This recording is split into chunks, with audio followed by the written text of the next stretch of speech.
अखन अहाँ सब सिंगर जी माँ मिथिला म्यूजिक के शानदार प्रस्तुति रेडियो टोल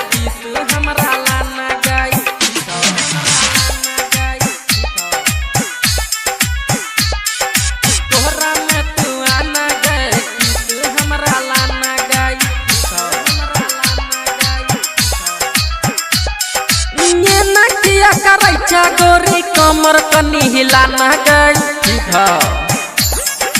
एहना किया करे छा गोरी कमर कनी हिलाना गई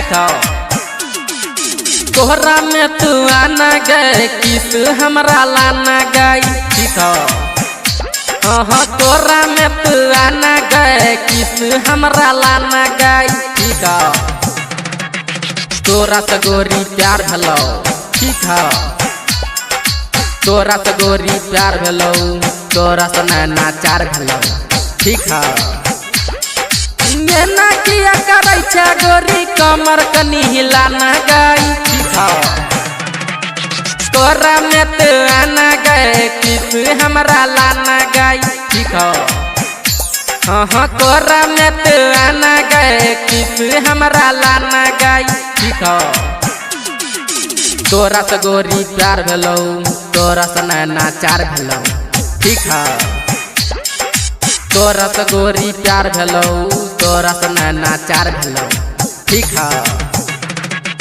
DJ कनी हिलाना गई Mixing Point तोरा में तू आना गए Sharlani Nepal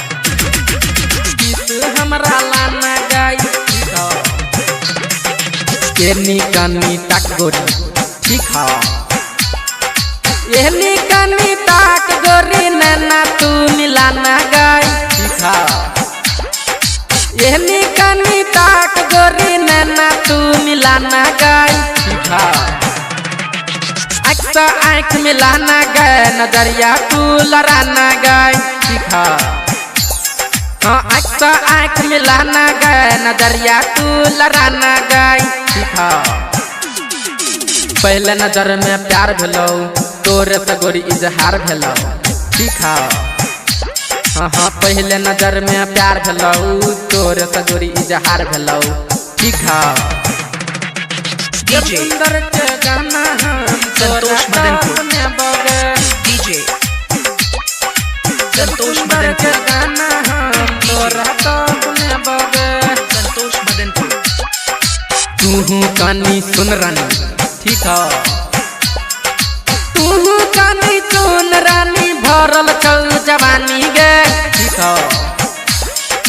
तू कानी सुन रानी भरल चल जवानी गे ठीक है तोर बने बो रानी गे पिए बो नारियल के पानी गे ठीक है